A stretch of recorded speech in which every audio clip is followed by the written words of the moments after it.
자, 마지막 시간입니다. 이제 오늘은 이제 요한계시록 12장, 용이 여자를 받게 하는 것이다. 참 중요한 내용입니다. 용은 사탄이고, 여자를 누구로 보느냐에 따라서 이제 그 뒤에 해석이 달라지니까, 다름에 대해서는 지나치게 예민하면 안 돼요. 내 것만 다가 아니기 때문에. 저 같은 경우는 뭐 계속해서 한 10년 넘게 이게 종말로만 연구를 하니까, 뭐 5천년, 전천년 세대주의 다 보거든요. 계속 보거든요. 그러니까 제가 뭐 책을 쓸 것도 몇 권 앞뒤 더 있고 계속 좀 하고 있기 때문에 결코 이 종말론 때문에 무슨 그 사역자들끼리 반목이 일어나고 싸우고 그거는 정말 그 마귀에게 붙잡힌 사람들이 그럴 필요가 없어요. 그래서 폭넓게 공부를 많이 하면 제가 하면 할수록 참 감사한 게 저는 누가 뭐라 그러면 누가 뭐 계시록에서만큼은 이걸 이렇게 해석한다 그러면 나는 그냥 이해가 돼요. 근데 그 사람은 자기가 뭔지도 모르고 그렇게 해석하거든요. 근데 나는 이해가 된다니까. 그 사람이 저렇게 보는 거는 그래서 보는 건데 그 사람은 몰라. 난 이해가 돼요. 왜냐하면 그만큼 많이 제가 공부를 하니까 그만큼 책을 많이 공부를 하니까 그래서 이제 내린 결론은 결코 똑같을 수 없어요. 계시록은 다 달라요. 다르다고 해서 싸우지들 마시라는 거예요. 겸손하게 다 배우세요. 겸손하게 다 배우면 다 이해가 돼요. 이해가 되면 얼마나 좋습니까? 그리스도인에서 뭐 좀 종말론의 사상이 다르다고 해서 무슨 원수가 되는 것 아니잖아요. 그죠? 뭐 무천년 전천년 세대주에서 하나 맞고 하나 틀리면 틀리다고 지옥 가는 것도 아니잖아요. 그러면 전혀 상관없어요. 인간이기 때문에 그럴 수가 있는 거니까. 자, 이제 544페이지 이제 5절을 보겠습니다. 5절. 아이고 1절에서 4절 겨우 했네요. 제가 뭐 아직 그 1절에서 5절 막 10분에도 끝내고 5분에도 끝낼 수 있어요. 그런데 또 말씀드리면 그렇게 간단하게 한 거는 간단하게 알고 끝나는 거예요. 깊이 있게들 보셔야 돼요. 자, 5절을 보겠습니다.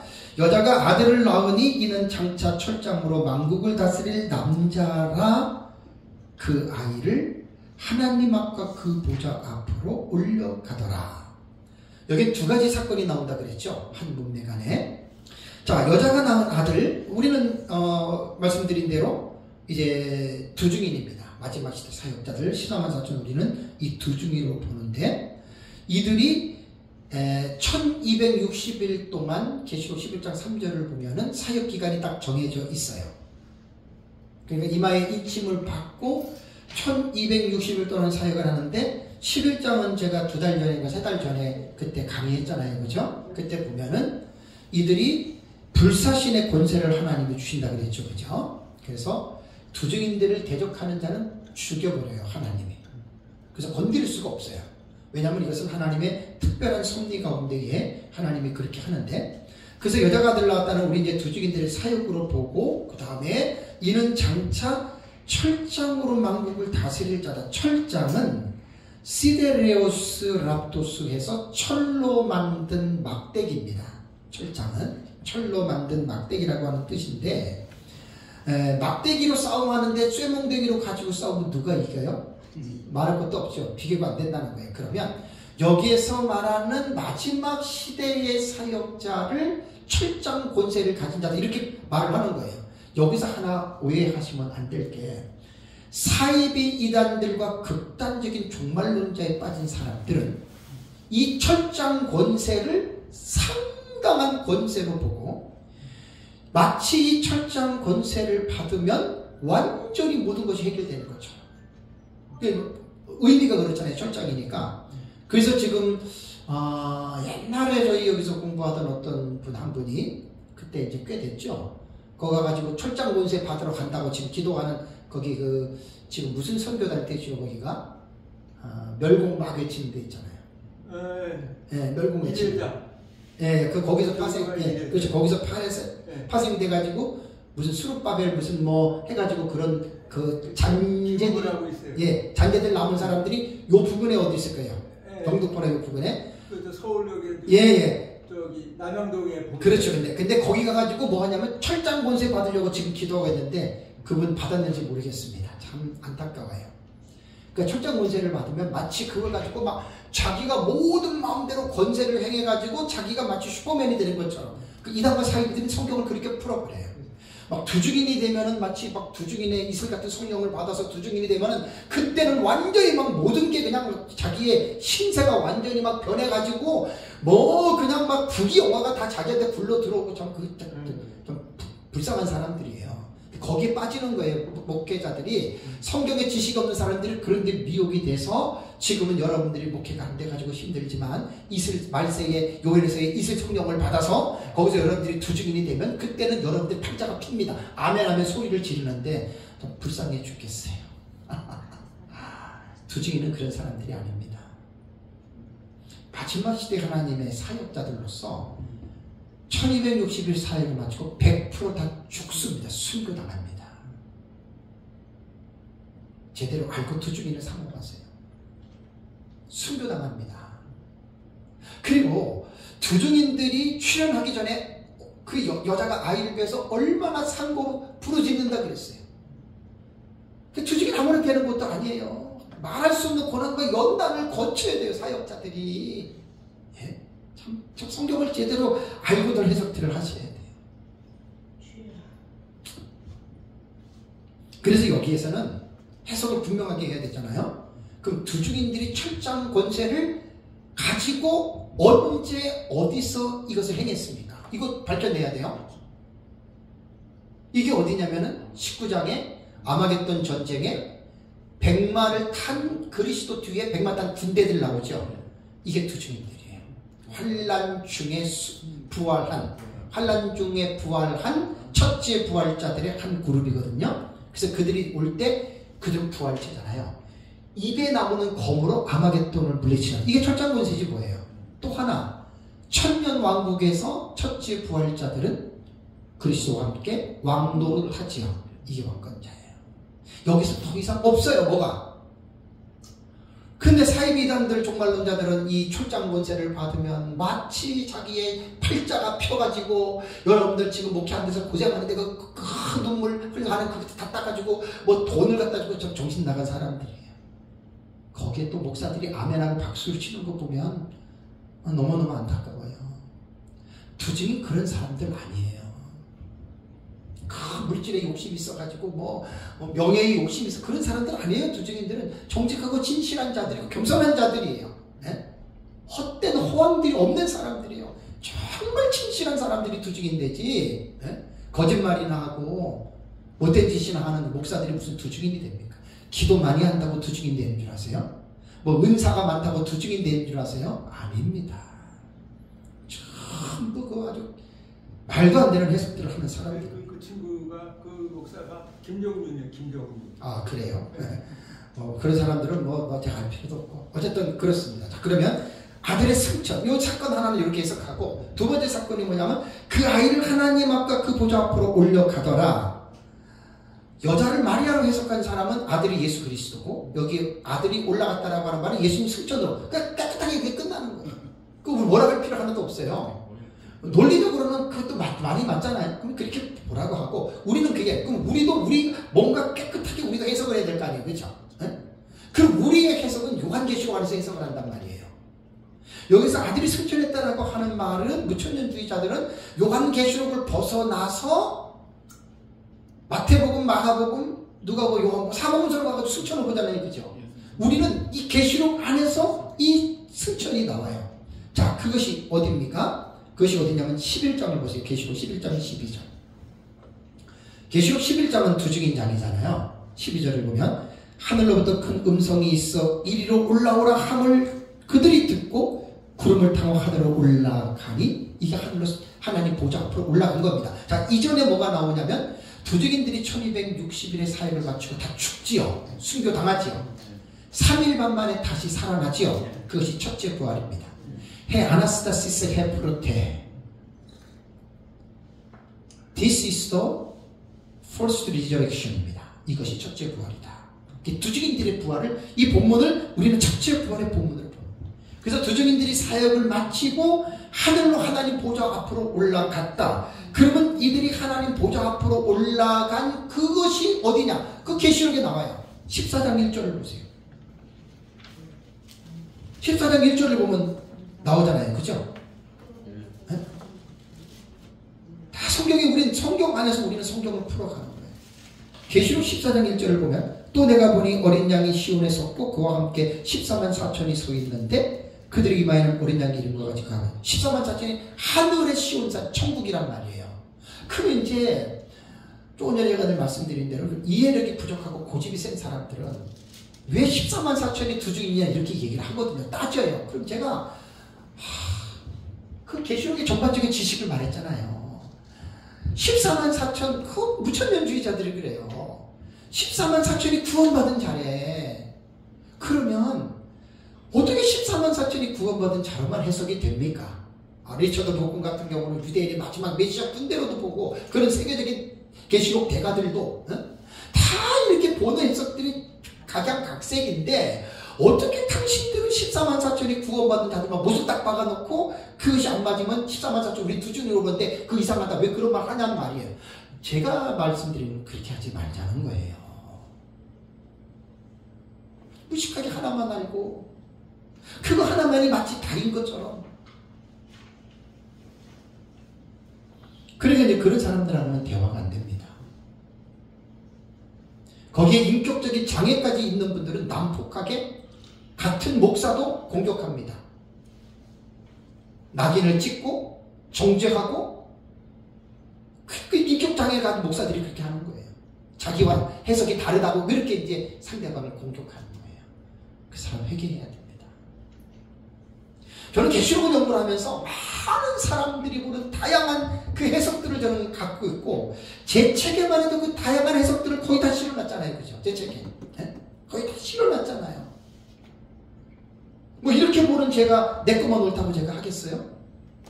내 것에 대한 확신은 제가 갖고 있지만 나와 다르다고 해서 상대방을 비난하고 비판하고 무시하는 것은 그렇게 하는 그 사람이 상당한 인격 장애를 가지고 있는 정신적인 장애자들이 그래요. 여기는 신학자들도 많고 목사들도 많습니다. 여러분들 제발 그런 사람들 되지 마시기 바랍니다.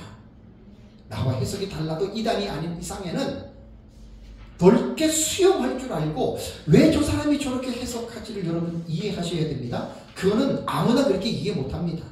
지식의 범주가 좁은 사람들은 이해가 불가합니다. 내 것만 옳다 그래, 내 것만. 그런 사람들 되지 말라는 겁니다. 그래서 우리는 여자가 낳은 아들이 하늘로 하나님 보좌 앞으로 올라갔다 그랬잖아요. 우리는 계시록 안에서 다 지금 이 해석이 인볼브가 되죠. 그렇죠? 이렇게 해석하는 거 여러분 쉽지 않습니다. 아마 처음 듣는 사람들은 이게 뭔 말일까 그럴 거예요. 제 거 책도 보고 강의를 잘 들어보시면 전혀 어긋나는 게 없습니다. 그렇다고 뭐 제 강의를 듣는 사람한테 내 걸 따라라 그러고 싶은 마음도 없어요. 그건 개인의 자유이기 때문에 그럴 필요가 전혀 없는 겁니다. 그래서 이게 승천을 그렇게 해석을 하면 됩니다. 그래서 이제 이거는 제가 시간상 넘어갈게요. 다음에 이제 6절을 보겠습니다. 546페이지. 6절을 보시면 이 내용 되게 중요합니다. 그 여자가 광야로 도망하매 거기서 1260일 동안 그를 양육하기 위하여 하나님께서 예비하신 곳이 있더라 그랬죠. 그죠? 이 6절의 말씀이 되게 지금 중요한 말이에요. 계시록 안에서도 이 12장 안에서도 6절의 말씀은 해석하기가 상당히 난해한 말씀입니다. 우선 12장 6절에서는 세 가지 전제를 먼저 가지고 있어야 돼요. 교회로 상징이 되는 여자가 광야로 왜 도망갔을까? 그 이유 하나. 다음에 두 번째는 도망간 곳에서 1260일 동안 양육을 받는다. 왜 1260일일까? 왜 거기서 양육을 받아야 될까? 세 번째는 그 도망간 장소가 하나님께서 예비하신 장소라 그랬잖아요. 그죠? 그럼 이거 도대체 뭘까? 그러니까 성경 해석은 이 텍스트를 보면서 이러한 이슈가 되는 이러한 궁금한 내용들을 연구해서 그것을 밝히는 게 여러분 해석이고 그 해석을 잘 다듬어가서 성도들에게 전하는 것이 설교입니다. 설교는 왕도가 없고 다양합니다. 다만 분명한 공통점은 뭐냐면 성경을 올바르게 해석해서 전하는 것이 그것이 진정한 설교라고 하는 그것은 잊어버리면 안 됩니다. 자, 그러다 문제를 한번 풀어볼게요. 여자가 광야로 도망갔다. 무천년은 마리아로 이야기를 하고요. 예수님을 뵈서 여자가 해산할 때 그렇게 되고, 또 해산하면 용이 해하려고 할 때는 사탄이 예수님의 그걸 방해하려고 하기 때문에 이제 마리아가 피신한 이런 것도 이야기를 하고, 그 다음에 여기서 광야로 도망했다라고 하는 말은 이제 마리아가 애 문제 때문에 다른 쪽으로 이렇게 피신하는 경우가 있잖아요. 그죠? 그거를 해석하니까 또 그럴듯해요. 이 상징이라고 하는 건요, 갖다 붙이면 되는 거예요. 갖다 붙이면. 이 상징의 해석의 장점이 그 단점인데, 또 그렇게 붙여서 그렇다면은 그냥 그 맞는 거예요. 그런데 우리는 여기에서 우리는 여자를 마리아로 보지 않잖아요. 교회로 해석하잖아요. 교회가 두중인들을 배출했어요. 두중인들이 사역을 마치고 이미 6절에 보면, 5절에 보면 하늘로 올라갔어요. 그죠? 그럼 이 두중인은 끝난 거예요. 아이의 문제는. 그러면 뭐가 남은 거예요? 아이를 낳은 엄마는, 여자는 존재하지요. 그것이 여러분 교회라는 말입니다. 그런데 교회가 광야로 도망을 했다? 이거 여러분 어떻게 해석해야 됩니까? 그러니까 성경 해석은 이런 것 가지고 씨름하는 거예요. 교회가 광야로 도망했다? 광야는 어딘가? 그래서 이제 이 성경은 베드로 사도도 말했지만 어려운 것이 도로 있는데 억지로 풀려고 하다가 스스로 멸망에 빠진다고 경고했죠. 그죠? 요한계시록을 풀다가 이단에 빠진 사람 수도 없어요. 왜? 앞에서 말한 이런 기본적인 지식 없이 그냥 자기 생각대로 막 풀거든. 이단 사이비들 다 그렇게 하는 거예요. 이단과 사이비들 신학이 어디 있어요? 신학이 어디 있냐고요, 그들한테. 몰몬교회 몰몬교 계통의 뭐지요? 젊은 목사 나오는 그 유명한 사람 있잖아요. 아주 유튜브에서. 몰몬교 말고 안식교. 네. 이름이 갑자기 안 나네. 네, 안식교회 아주 캔서하게 생긴 젊은 목사 하나 나오잖아요. 그래가지고 유튜브에서 얼마나 많이 합니까? 예. 그런데도 신학이 대단해요. 근데 완전히 세대주의 종말론이거든요. 그 사람 이름이 뭐죠? 안식교회 뭔데? 아니 문제선도 아니고 뭔데? 있어요. 그 사람 한번 설교 들어보세요. 혹 빠집니다. 신학적이고 역사적인 지식 대단합니다. 그런 정도는 빼놓고 이단과 사이비들이 신학이 없어요. 정말 자기 마음대로 그냥 자기 멋대로 그냥 그렇게 해석하는 사람들입니다. 여기서 여자가 교회가 왜 광야로 도망했을까? 그러면 도망하다라고 하는 단어를 한번 볼까요? 예, 퓨고예요. 퓨고라고 하는 이 단어가 도망하다로 우리말을 번역을 했습니다. 근데 원어 사전에 들어가면 이 퓨고는 피신하다라는 뜻도 있고요. 사라지다라고 하는 뜻도 있어요. 그러니까 우리말 번역에는 여자가 광야로 퓨고 도망했다 이렇게 번역한 거예요. 그럼 우리말 어휘로 볼 때는 여자가 우리 기본적으로 드는 생각이 뭐예요? 도망했다 그러면 보통 도망했다라고 하는 뭐지요? 말은 좀 부정적인 의미가 있죠. 그죠? 잘못해가지고 죄를 짓고 누가 잡으니까 도망간다 이런 의상이 들잖아요. 그런데 여기에서 제가 제 책에도 써놨지만 퓨고는 이 문맥 안에서는 도망하다라고 번역하면 안 됩니다. 우리가 보는 관점에서 볼 때는 피신하다 혹은 사라지다로 번역을 해야지 됩니다. 교회가 피신한 거에 광야로. 그러면 70인 역본을 보면은 히브리어의 누스라고 하는 단어가 나와요. 누스. 히브리어 단어에 누스라고 하는 이 단어도 똑같습니다. 히브리어 단어의 의미도. 도망하다라고 1차적으로는 번역이 되는데 피신하다 혹은 사라지다라도 여러분 이렇게 됩니다. 여기서는 어떤 도망하다라고 하는 것보다는 피신하다 혹은 사라지다라고 보는 것이 낫습니다. 그렇다면 왜 교회가 세상에서 하나님께서 예비하신 곳으로 피신해야 되느냐 이런 의문이 생기잖아요. 그죠? 그러면 요한계시록을 해석할 때는, 한 문장을 해석할 때는 이 문장이 언제 어디서 어떻게 왜 일어나는지 알아야 되거든요. 그럼 이것은 뭐 저는 종말론을 다 연구를 해서 정리를 해놨기 때문에 요때가 언제냐면은 기한적으로 볼 때는 한일의 전반부가 끝나고 후반부로 들어갈 때예요. 그럼 한일의 기간에서 그 다니엘서 7장에 다니엘서 9장 24절을 보면은 그가 한 일해 동안에 언약을 많은 사람들과 맺는다고 그랬잖아요. 그죠? 한 일해라고 하는 용어가 나와요. 그 다음에 27절 B절에 보면은 일해의 절반이라고 하는 말이 나옵니다. 그러니까 한 일해는 우리는 7년의 기간으로 보고 절반이라고 하는 말은 뭐냐면 해치입니다. 해치. 해치라고 하는 말로 딱 중앙이에요. 중앙. 그러니까 한 일해가 7년이기 때문에 딱 중간 요 지점을 말하는 거예요. 그래서 다니엘서 요한계시록에 보면은 전반부가 있고 후반부가 나와서 연으로 말하면 3년 6개월, 한때, 두때, 반때, 달로 말하면 42달, 일수로 말하면 1260일. 이렇게 되는 거예요. 이것이 전반부냐 후반부냐는 문맥을 통해서 결정합니다. 이게 성경에 나오는 종말론적인 전문 용어예요. 세대주의가 만든 용어가 아니라고요. 꽉 막힌 사람들 참 이거 얘기만 다 세대주의라고 성경을 모르는 사람들 너무 많아요. 이거 다니엘서에 나오는 용어예요. 한일의 일의 절반은. 그러니까 여자로 광야로 피신할 때가 뭐냐면 후반부의 특징이 뭐냐면 대환란이잖아요. 세대주의는 7년 전체를 대환란으로 보지만 우리는 후반부의 요것만 대환란으로 보거든요. 이게 성경적이에요.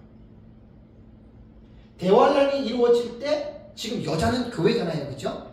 교회가 대환란으로 떨어지는 사람도 있고 안 떨어지는 사람도 있는데 안 떨어지는 사람은 예비처라는 게 있어요. 예비처. 어떤 사람은 예비적으로 이거 딱 이당 시험 종말론자들이 다 쓰는 용어란 말이에요. 이거. 그래서 제가 정신 차리고 공부들 하시란 말이에요. 이당과 사회들도 다 이렇게 얘기를 한단 말이에요. 확실하게 모르면 우리는 그냥 도매금으로 넘어가요. 그들하고 같이. 무조건 전사님방 후사님방 그냥 한 일에 뭐 7년 남았느니 그딴 말도 조심해서들 하세요. 사회 이단들이 그걸 얼마나 좀 강조하는지 모르겠어요. 제가 이런 걸 하지 말라는 게 아니라 제대로들 알고들 이런 말들을 사용하라는 말입니다. 예비하신 장소를 보시면 549페이지 보세요. 549페이지. 549페이지에 보시면 해토이 마조라고 하는 곳이 나옵니다. 해토이 마조, 그 다음에 장소라고 하는 것이 뭐냐면 토포스입니다. 토포스.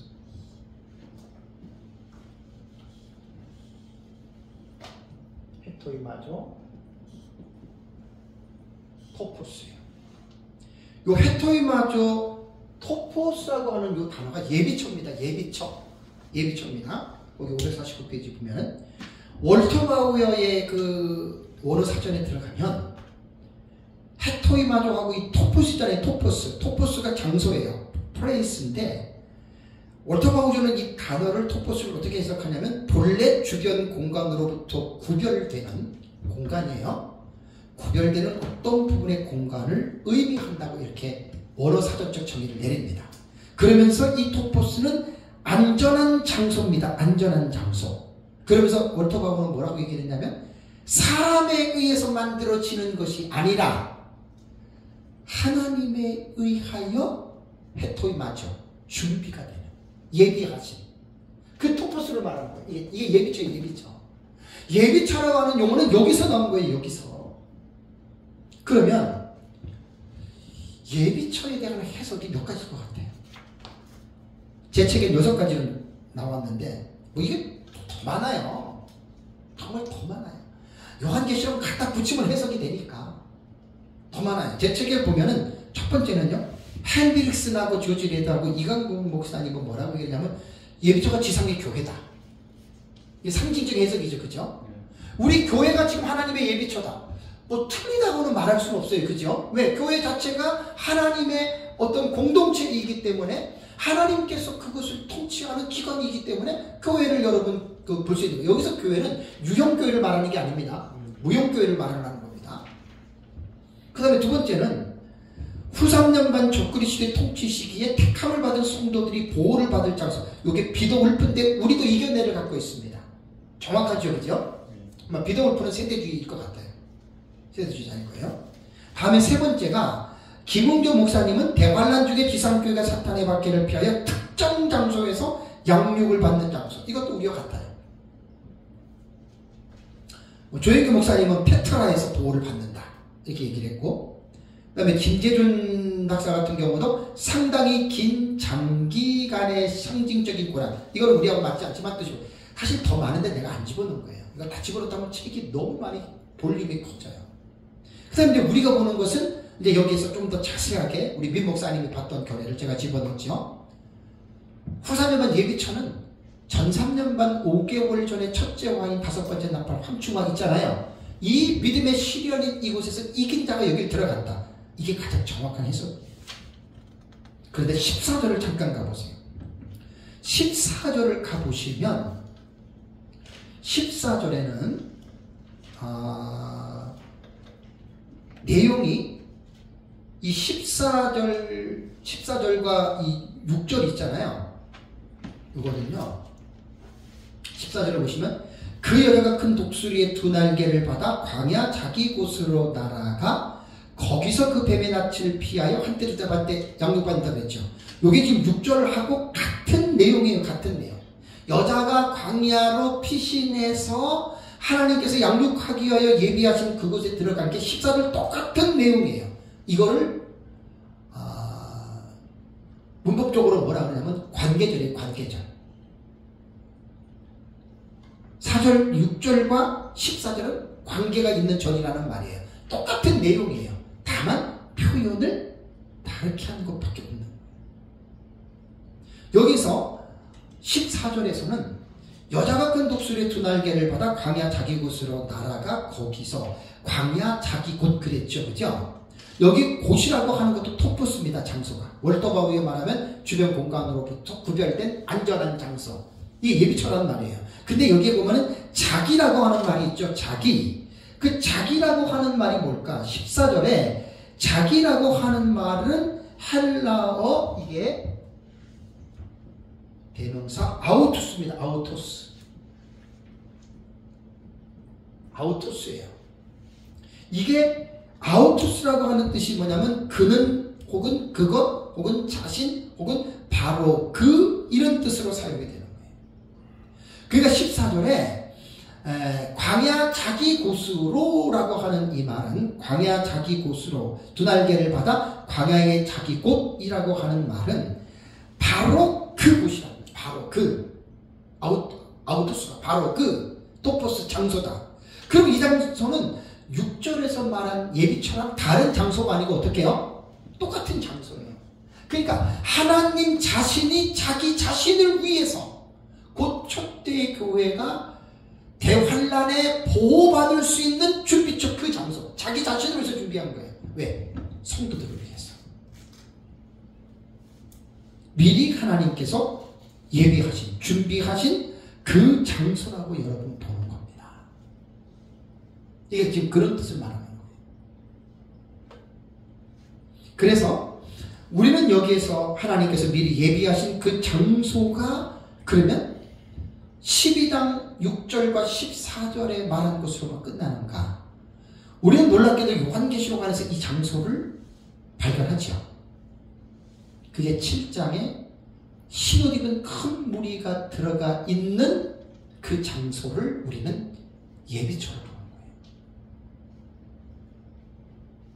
이렇게 안 보는 사람들은 왜 이걸 이렇게 해석하지? 그건 자기의 생각이에요. 자기의 생각.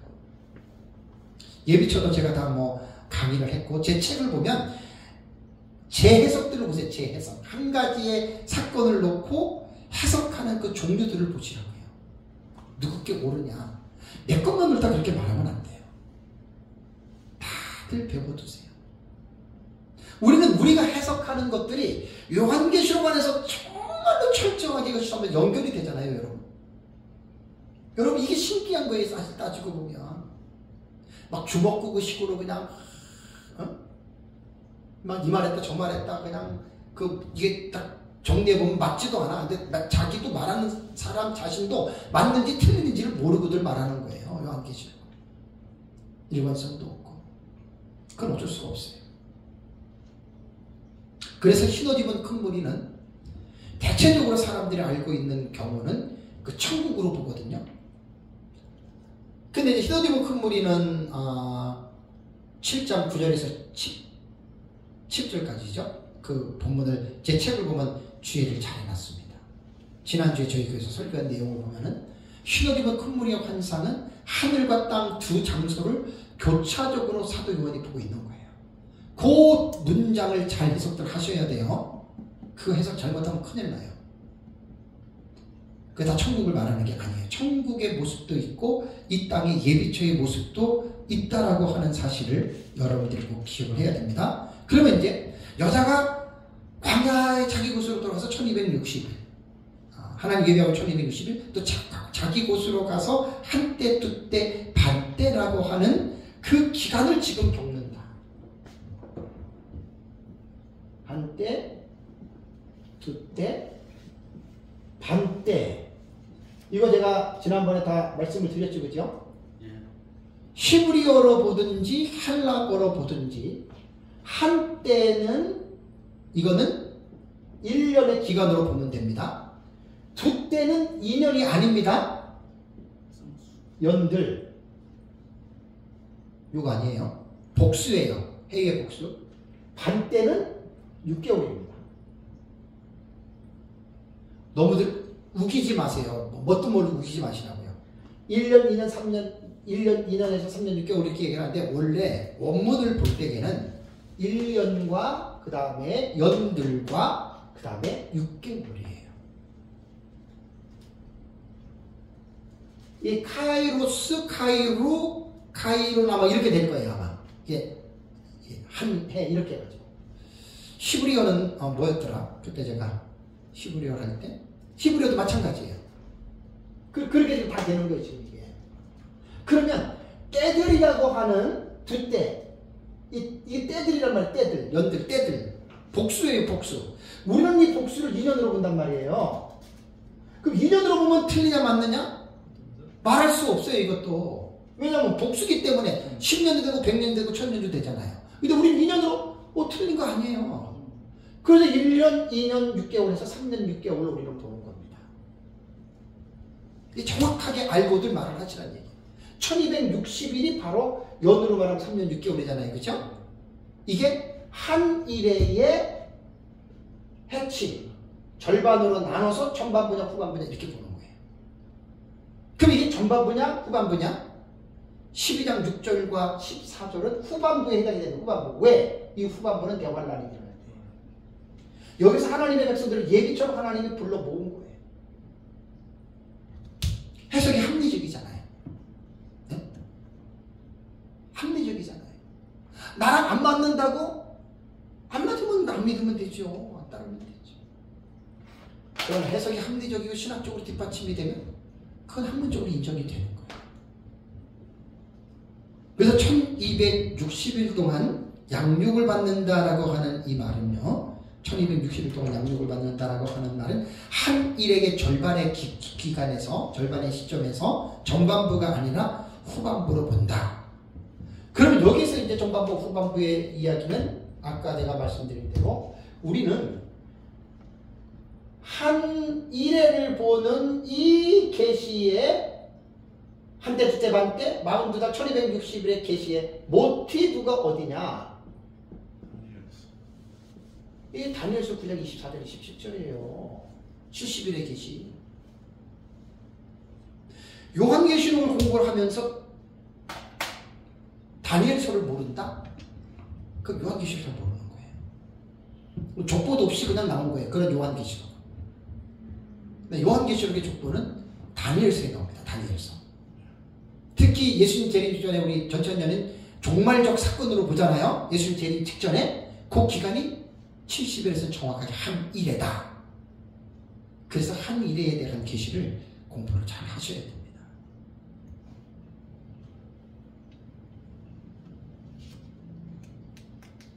그리고 이제 이 한일에 두 가지로 갈라지는데, 후반부에서 일어나는 사건 중에서 가장 큰 사건이라고 말을 한다면 둘째 화죠. 여섯 번째 나팔, 유브라데 전쟁. 계시록 9장에 나오잖아요. 계시록 9장.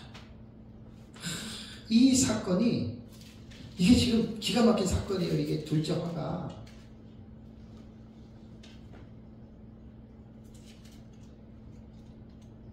계시록 9장 13절부터 21절이 유브라데 전쟁이 일어나는 거예요. 여기서 지상 인류의 3분의 1이 죽습니다. 완전히 전무후무한 전쟁이에요. 여러분 누가 보더라도 세계 3차 세계 전쟁으로 봅니다. 세계 3차 대전. 지금 뭐 우리 세계의 어떤 정치적인 흐름들을 보면 우리 한국만 보더라도 북중로 한미일, 그죠? 사회주의하고 민주주의하고 딱 체제가 양분이 되고요. 그 다음에 이제 중립국들이 좀 있어요. 스위스하고 이제 이런. 그 다음에 이제 아랍권, 중립국들이 있잖아요. 결국 마지막 때 전쟁은 이렇게 일어나는 겁니다. 이스라엘과 팔레스타인 전쟁이 한일화가 시작된 게 아니에요. 아직은.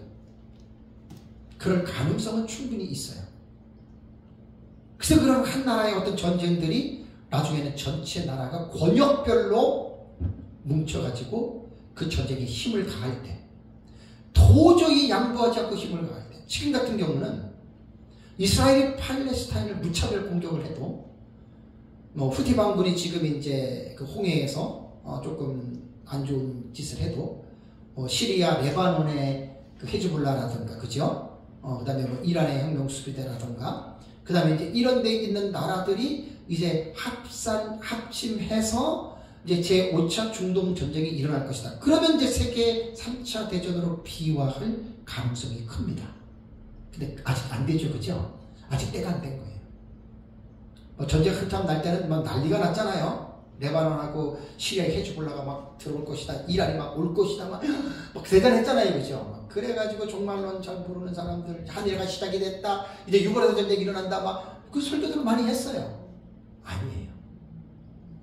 한일에는 그렇게 한 가지 사건만 가지고 보면 안 된단 말이에요. 여러 가지 복합적인 사건들을 보고 한일에 시점을 내려야 되고, 또 하나, 아까도 제가 식사하면서 목사님들한테 말씀을 드렸습니다. 한일에는 7년이잖아요. 한일에가 시작이 됐어요. 7년 뒤에 예수님 와요. 잘못 말하면 시한부 종말론자 돼요, 우리들. 함부로도 그렇게 말하지 마세요. 정말 가슴이 내가 조마조마해, 그렇게 말하는 것들. 저희 교회 설교를 한 달 전에 설교를 잘 들어보세요. 한일회가 시작이 되었는가? 안 됐어요. 한일회는 여러분 시작이 됐다 하더라도 모든 사람이 아는 게 아닙니다. 절대로 모든 사람이 되는 게 아닙니다. 한일회가 시작이 되고 전쟁이 일어나고 그 다음에 적그리스도가 나타나서 성경 이 사람이라 그래도 교회 다닌다고 다 믿는 게 아니에요, 여러분. 오히려 불신앙을 가지고 있는 교인들에게 그렇게 말하는 사람이 나중에는 핍박을 받을 수도 있어요. 한일회를 조심스럽게들 해석하세요.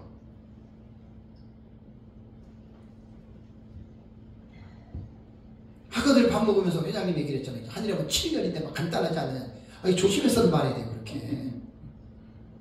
한일회 왔다고 모른다니까요, 다. 정말입니다, 여러분. 다 모릅니다. 그 시한부 종말론들, 사이비 종말론들은 한일에 정확하게 얘기해가지고, 제가 승민이 아빠, 제가 빌라델피아 사람들 책 보여줬죠? 거기 보세요. 데칼코마니 형식으로 한일에 지금이 이제 한일에 중반 왔어요. 그 사람 말에 의하면 3년도 안 남았어요, 이제 예수님 올 날이. 그런 사람들 우리가 될 수 있다는 말이에요. 그래서 조심해서들 말하세요.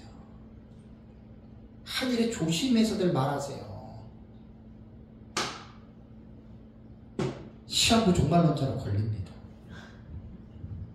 조심해서들 말하세요. 그래서 성경을 좀 깊이 연구하고, 간단하게 단순하게 한일회를 보지 말고, 한일회가 일어날 때 도쿄에 한 10가지 정도 사건 쫙 일어나잖아요, 그죠? 저런 것들이 동시다발적으로 이루어질 때 그때가 하늘에가 온 건데 모든 사람들이 그럼 저걸 다 알까요? 몰라요. 예. 하늘에가 시작되기 직전에 제가 딱 세 가지 사건 적어놨죠? 하늘의 시작이 딱 나타나잖아요? 종말론을 연구한 사람들은 저기에 능통해야 돼요. 저기에. 그래서 한 손에는 성경을, 한 손에는 신문을 들어야 돼요. 역사를 예의주시하게 봐야 돼요. 예의주시해서. 함부로 한 일에들 남발하지 마세요. 네? 시한부종말론자 돼요. 시한부종말론자. 사이비종말론자가 시한부종말론자가 우리와 다른 바가 뭐가 있어요? 그렇게 되면 잘 알지도 못하고들 뭐 하늘에가 어쩌고 저쩌고 막 하늘에가 왔고 이제 뭐 얼마 안 남았고. 제 말은 조심하라는 말입니다. 심사숙고해서 성경을 잘 해석하시라는 말입니다.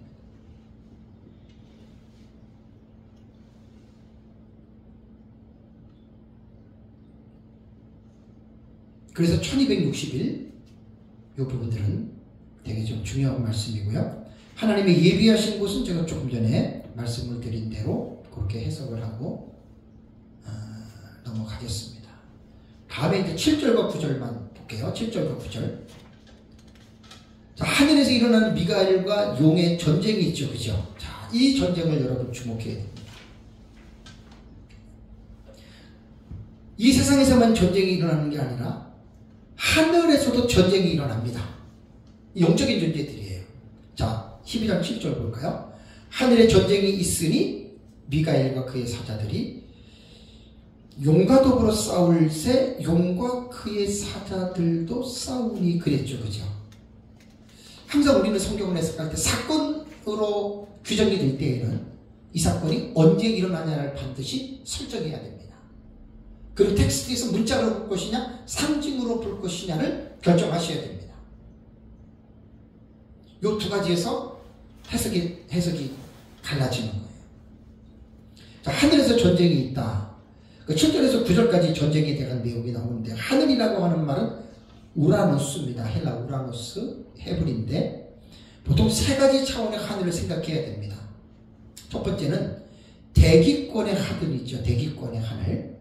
땅 위부터 산소가 머무는 장소를 대기권 하늘이라고 하고, 둘째는 대기권을 벗어난 우주.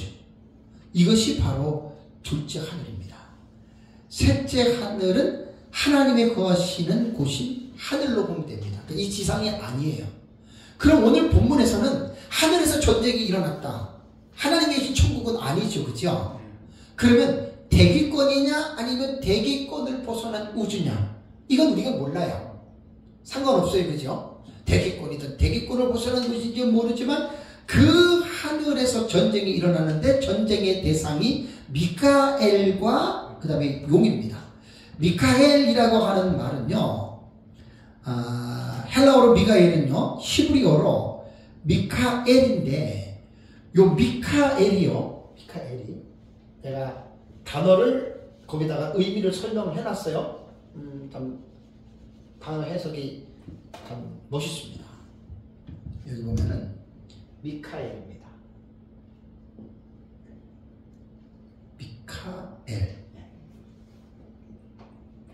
미카엘 이렇게 되는 거예요. 히브리어는요 모음이 있어요. 모음이 미카엘인데, 이 미라고 하는 이 전치사는요 누구라고 하는 인칭되는 누구냐 이런 뜻이고, 카와 엘 요렇게 지금 되는데 뭐뭐 같이, 이것도 전치사예요. 뭐뭐 같이 이런 것이 나오고요. 엘은 하나님입니다. 그러면 미카엘, 이 천사장의 미카엘은 뭐냐? 하나님 같은 이가 누구냐? 이런 뜻이에요. 미카엘 천사장의 이름이. 하나님 같은 이가 누구냐? 신약 성경에 2번 나옵니다.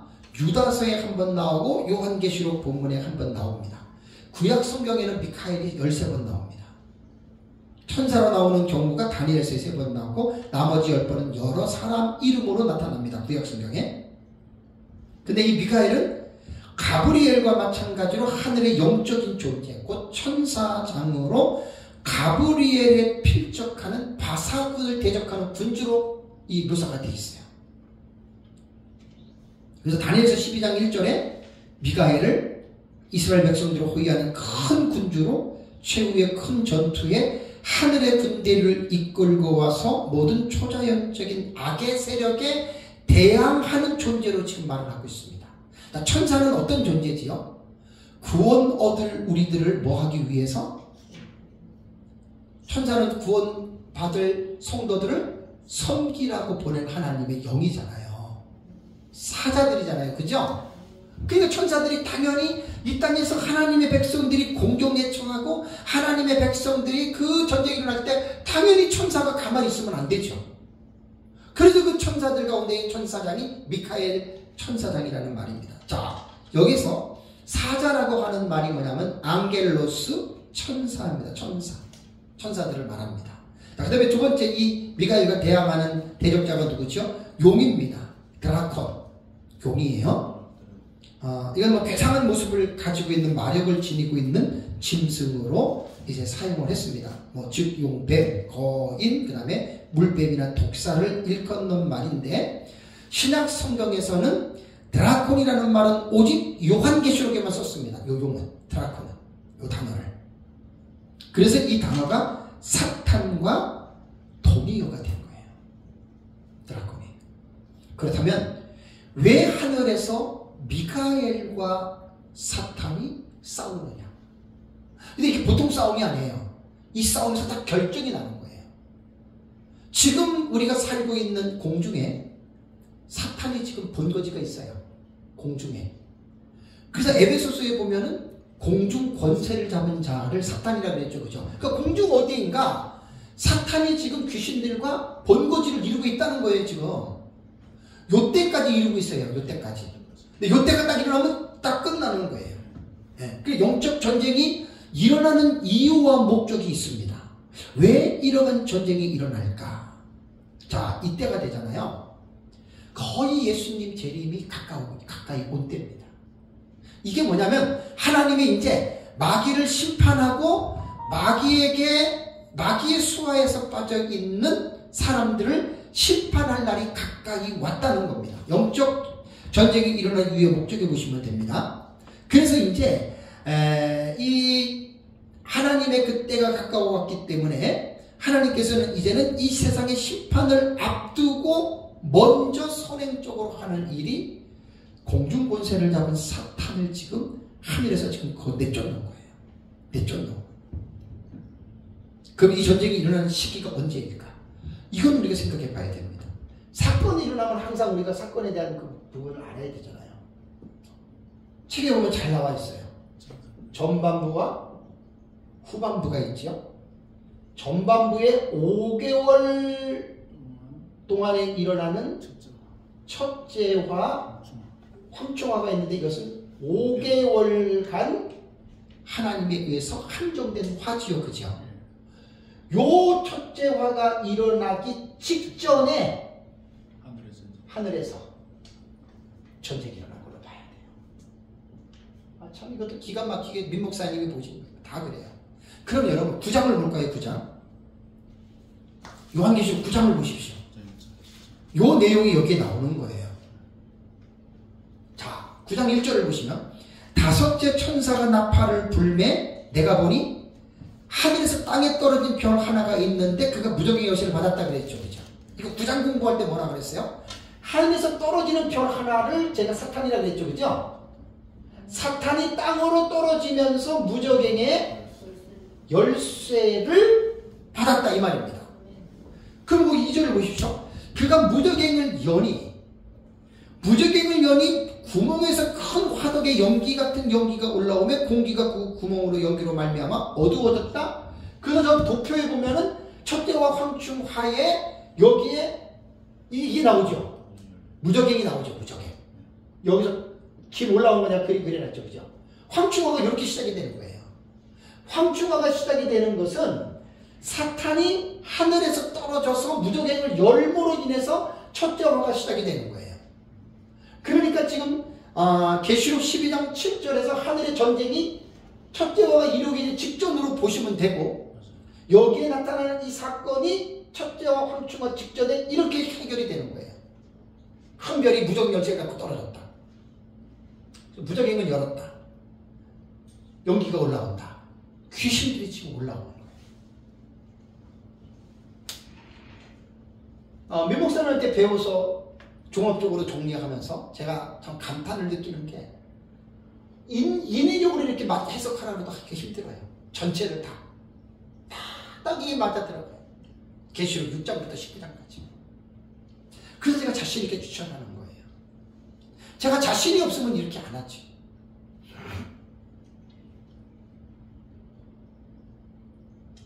그래서 하늘에서 떨어지는 큰 별 하나는 사탄으로 여러분 보는 겁니다. 사탄으로. 그래서 이제 여기서 이제 이렇게 쭉 되니까, 여기서 이제 우리가 끔찍하게 생각할 게 하나 있습니다. 그게 이제 제가 책에 어디다가 써놨냐? 이 세상이 옅뱀, 마귀, 사탄. 여기 이제 보면 거기 한번 보십시오. 557페이지. 오늘은 여기까지만 할 텐데, 557페이지에 보면은 이제 556페이지에 사탄과 그의 사자들이 지상으로 쫓겨 내려오잖아요. 그죠? 자, 하늘에서 자신의 보좌와 진지를 구축하였던 사탄에 대해서 하늘에 있을 수 없다. 그리고 여기 내 쫓기니? 옅뱀, 마귀라고 하고 사탄이라고 하고 천하를 깨는 자, 이거는 설명 안 합니다. 용에 대한 이름은. 그냥 여러분 책 보시면 되고요. 근데 여기서 이 사탄과 사자들이 떨어지면서 아까 요한계시록 9장 1절, 2절, 3절 봤죠? 그죠? 자, 보세요. 아직까지는 무적행의 귀신들이 있어요. 그죠? 지옥에도 귀신들이 있어요. 그리고 공중에 사탄과 귀신들이 있어요. 우리는 이걸 모르죠. 제가 왜 이걸 말할까요? 성경이 있으니까 제가 말하는 거예요. 내가 무슨 기도해가지고 막 환상 중에 막 무적행을 보고 막, 전 그런 사람 아니에요. 저런 그런 신비적인 신앙은 전 제일 싫어해요. 성경에 있으니까. 지금 상태에서는 이런 존재란 말이에요.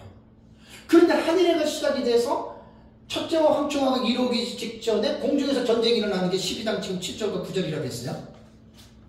여기서 사탄이 떨어져요. 9장 1절, 2절, 3절에 얘기를 했어요. 무적행을 열어요. 와우. 상상을 해보세요. 사탄 귀신 천지가 이 세상이 뭐가 돼요? 완전 소금. 완전히 귀신의 소굴이 되는 거예요. 아직은 무적행에서 나오지 귀신들이 있고, 공중에서 자기들 왔다 갔다 하지만, 그죠? 있을 장소를 못하고 땅에 떨어졌기 때문에 이 세상은 완전히 여러분 그렇게 되는데, 여기에서 여러분 18장 2절을 가보세요. 요한계시록 18장 2절. 와, 참 이거 진짜 성경을 잘 보세요. 우리 해석이 얼마나 합리적이고 얼마나 성경적인 해석인지. 18장 2절을 한번 보실까요? 심찬 음성으로 외쳐 이르되 무너졌도다 무너졌도다 큰 성 바벨론이여. 뭐라고 했습니까? 귀신의 초소와 각종 더러운 영이 모이는 곳과 각종 더럽고 가증한 새들이 모이는 곳이 되었도다. 이게 뭘 말하는 거예요? 큰 성 바벨론은 세상을 말하는 거예요. 이 세상이 이렇게 온 세상이 귀신 천하가 됐기 때문에 이 세상이 그 귀신의 미혹이 돼서 이 세상이 불로시판 받다, 그 말이거든요. 이거 엄청난 말 아니에요? 엄청난 거예요 지금 이게. 표면적으로 볼 때 뭐 귀신이 용이 미가엘에게 싸워가지고 떨어져서 세상으로 떨어졌다, 우리 이렇게만 보잖아요. 그죠? 그래서 아까 제가 그 성경을 해석할 때 둘째 시간이가 말을 했잖아요. 사건을 해석할 때는 그 사건 하나만 딱 단도적 입장에서 해석하지 말고 그 사건이 미치는 여파, 이 사건이 일어나기 전과 이 사건이 일어난 후에 어떤 사건이 일어났느냐, 이걸 여러분 요한계시록 안에서 보는 게 성경 해석하는 것이고, 이렇게 깊이 있게 해석하는 사람이 성경을 깊이 아는 거예요. 이렇게 사건 하나만 알고 그 사건의 전반부와 전과 후를 모르고 하나만 가지고 그냥 이렇게 단편적으로 말하는 사람들은 성경을 잘 모르는 사람들이에요.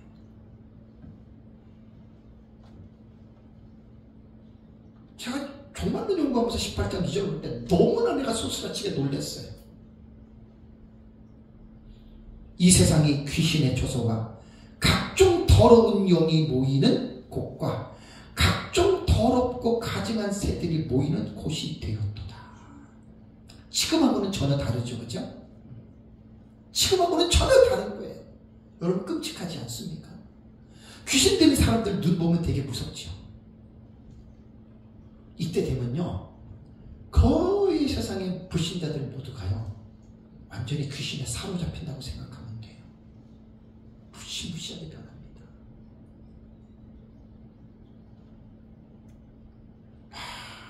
무서운 겁니다.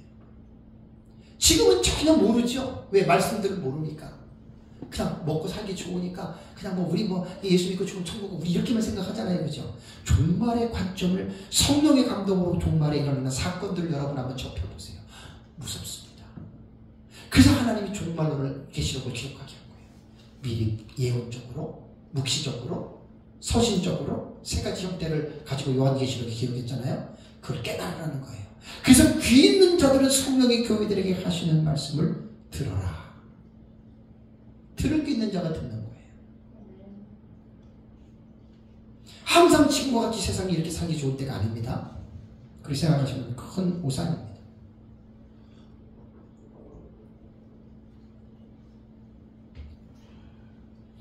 반드시 예수님 재림 직전에 이러한 흉악한 때가 온단 말이에요. 여러분 끔찍하지 않아요? 이 세상이 완전히 귀신들의 천하가 되버려요. 그러니까 예수 잘 믿고 말씀 안에서 깨어서 성령 충만하고 믿음이 잘 살면 이런 곳에서 벗어나잖아요. 왜? 헤토이마조 토포스, 하나님이 예비하신 이 예비초로 들어가잖아요. 둘째와 여섯 번째 나팔 유브라데 전쟁이 일어나서 세계 인구 3분의 1이 죽어도 예비초에 들어간 사람들은 안 죽잖아요. 첫째, 둘째, 셋째, 넷째, 다섯, 여섯, 일곱 번째 대접이 쏟아져도 예비초에 있는 사람들은 그 해를 겪지 않잖아요. 머리털 하나도 상하지 않는다 그랬죠, 예수님이. 왜 하나님이 요한계시록을 기록했겠어요? 두증인들에게, 사역자들에게 요한계시록에서 대환란 가운데에 하나님께서 예비하신 곳, 헤토이마드 토포스, 그 예비하신 미리 준비하신 장소를 성도들에게 말씀을 가르쳤어요. 성도들이 늘 깨어서 말씀과 성령으로 충만해서 죄를 멀리하고 열심히 주님 바라보면서 거룩하게 살다가 예비초로 들어가란 말이에요. 이게 요한계시록에서 하나님이 사역자들에게 1차적으로 계시해 주신 하나님의 놀라운 의미입니다. 마지막 때의 목사님들의 설교가 어디에 포커스를 맞춰야 되는 줄 아세요? 예수님의 재림에 포커스를 맞추셔야 돼요. 예수님의 재림 직전에 우리는 부끄러움이 없는 삶을 살아가는 자들이 되기를 위해서 목사님들은 항상 설교를 하셔야 돼요.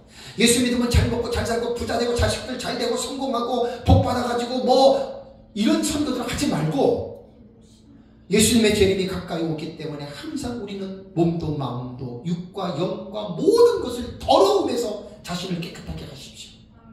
허황된 생각 버리고 말 조심하고 행동 조심하고 정직하게 살고 진실하게 살고 겸손하게 살고 오직 예수님에 대한 소망을 가지고 신랑 되신 예수님을 앙망하면서 여러분들 늘 기도하면서 기도하고 깨어서 거룩한 삶으로 여러분들이 이 세상을 살아가십시오. 이것이 요한계시록의 마지막 때의 사역자들이 전해야 할 메시지고 설교들입니다, 여러분. 근데 이 마지막 때에 대한 관심이 없는 설교자들은 이런 설교를 못한단 말이에요. 어떻게 하면 성도들의 귀에 듣기 좋은 말, 그래가지고 성도들의 마음에 평안을 주고, 거듭난 사람들은 그러므로 그리스도 함께 다시 살리심을 받은 자는 땅의 것을 바라지 말고 위의 것을 바라보라 그랬잖아요. 하나님 나라에 대한 포커스가 아니라 하나님 나라에 관심을 갖지 않으면 반드시 그 사람은 땅에 관심을 갖고 살아가게 되어 있습니다. 성도들이 그렇습니다. 성도들이 하나님의 나라를 오매불망하면서 하나님의 나라를 학수고대하면서 사는 성도들은 땅의 것에 대해서 강력하게 믿음을 성도들과 싸워서 이기는 삶을 삽니다. 그리고 하나님 나라를 바라보면서 늘 자신이 예수님을 닮는 거룩한 삶의 그 삶을 살아가게 되어져 있습니다. 근데 하늘 나라를 바라보지 못하는 성도들은 이런 삶을 못 살아요. 땅의 것만 보는 거예요. 누가 33평 50평 살더라, 누가 돈 벌어가지고 뭐 좋은 차 샀더라, 누가 어디 여행 갔는데 너무 좋더라, 이 땅의 것만 갖고 생각하는 거예요. 그럼 교회를 다니는 게, 기도하는 게 뭐예요? 하나님 돈 많이 벌게 해주시고 좀 많이 벌게 해주시고, 그 벌게 해주면 뭐가 나고요? 그거 가지고 성경 헌금을 뭐 몇 억대 합니까? 헌금은 쥐꼬리만큼 조금 내고 다 그 돈 가지고 뭐예요? 자기 먹고 마시고 사는 데 쓰잖아요. 여러분, 그게 성도입니까? 목사가 성도들에게 어떻게 가르쳐야 됩니까? 그래서 종말론을 제대로 깨달은 목사들은 마지막 때가 되면 될수록 거룩한 삶에, 예수님을 닮는 삶에 항상 포커스를 맞춰서 설교를 하는 거예요. 설교를. 외식적이고 더러운 삶을 사는 성도들의 삶을 책망하고, 겸손하고 정직하고 신실하게 살면서 예수님을 닮으면서 예수님의 재림을 기대하면서 두렵고 떨림으로 점도 없고 흠도 없이 평강 가운데 나타나는 삶을 살아가라고. 마지막 때에 사역자들이 두중인들의 설교는 항상 이런 설교를 하게 되어 있습니다. 그런 설교자들이 되시기 바랍니다. 성경 읽어놓고 성도들의 마음이나 비위나 맞춰주는 그런 거짓 선지자적인 선교자들이 되지 마십시오. 선생된 자들에게 심판이 크기 때문에 저나 여러분들은 심판을 더 크게 받을 자로 우리는 결정이 된 자들입니다. 크고 힘보다 심판대 앞에서 잘하였도다 착하고 충성된 종아, 우리 그런 마지막에 칭찬을 주님 앞에서 받아야 돼요. 고린도전서에서 금은 보석, 나무 흙, 집으로 지은 집들 있잖아요. 공력으로 실험하지요. 불을 대니까 연소재로 지었던 집은 다 타버리죠. 불연재로 지은 것은 안 타지요. 그걸 뭐라고 그랬어요? 타버린 집을 지은 사람들은 그게 삶이거든요. 구원은 받대. 불 가운데서 구원을 받은 것. 그 구원 못 받았다는 말이에요. 구원을 받았는데 그게 뭐냐면 상급이 없다는 거예요. 제가 이제 상급론도 2달 전인가 우리 교회에서 제가 기독교 종말론의 시리즈를 32시간 설교했거든요. 그 설교 참 좋은 내용들입니다. 그래서 상급을 그때 자세하게 설교를 했는데 그 본문이 그런 내용이에요. 구원은 받지만 상급이 없어요. 그러니까 여러분, 신앙생활은 사람 앞에 하는 게 아니에요. 네? 성도들, 내가 늘 우리 교회 성도 몇 명 안 되지만 내가 늘 얘기를 해요. 목사 잘 버리려고 절대 신앙생활 하지 말라는 거예요. 그 외식하는 거예요. 외식하는 거예요. 하나님 앞에서 두렵고 떨림으로 신앙생활 하시란 말이에요. 사람이 저 사람 대단해, 저 사람 착해, 그 말만큼 그 사람 대단한 거 아니고요. 저 사람 못됐어 하는 말만큼 그 사람 못된 사람 아닙니다. 우리의 삶은 항상 여호와 보시기에입니다. 하나님 앞에서입니다. 사람을 두려워하면 올무에 걸립니다. 항상 두렵고 떨림으로 이 코란데오라고 하는 말은 뭐냐면 하나님의 얼굴 앞에서 사는 거예요. 하나님의 얼굴 앞에서. 사람의 칭찬에 민감하지 마십시오. 착한 일을 할 때 제일 바보 같은 사람이 누군지 가르쳐 줄까요?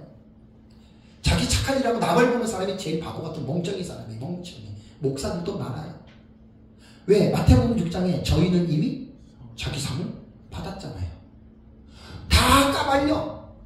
말로 까발리고 글로 까발리고 자기 행거, 오른손이 하는 게 왼손이 모르게끔 하라 그랬잖아요. 다 까발려. 나는 그런 사람 보면 너무 불쌍해요. 아이고, 이 목사님이 진짜 참 불쌍하다. 자기 상 다 받아먹잖아요, 자기가. 안 그래요? 글로 말로 다 공격하잖아요. 교회는 그렇게 사람들을 지켜 세우는 일을 하면 그 잘못된 교회입니다. 성도들을 병들게 하는 교회입니다. 그런 교회에서 신앙생활하는 성도들은 불행한 성도가 됩니다. 왜? 상을 하늘에서 받을 상 하나도 없이 전부 다 땅에서 다 받아먹잖아요. 목사님 교회 광고에다가 집사님이 장로님이 그런 것들 하지 마시라는 거예요. 제 얘기는 성경대로 하란 말이에요. 성경대로. 뭔 장로님이 2천만 원 1억을 헌금했습니다. 오해하지 마세요. 개뿔 같은 소리 하지 말라고요. 그 장로님 헌금한다 그러면 딱 찾아가서 무명으로 하세요. 장로님하고 정환하는 걸로 하나님만 무명으로 하세요. 이래야 돼요. 그걸 갖다가 목사가 강단에서 어떤 장로님이 이번에 1억을, 그 목사도 참 불쌍한 목사. 그 장로도 진짜 불쌍한 장로입니다. 여러분 제 말 틀렸습니까? 내가 지금 어디를 근거로 두고 하는 말이에요? 마태복음 6장을 근거로 두고 하자면 예수님의 말씀에 내 삶은 사람들이 평가하는 게 아니에요. 사람들의 평가는 다 옳은 게 아니에요. 틀릴 수 있어요. 제일 정확한 판단과 평가는 하나님만 하십니다.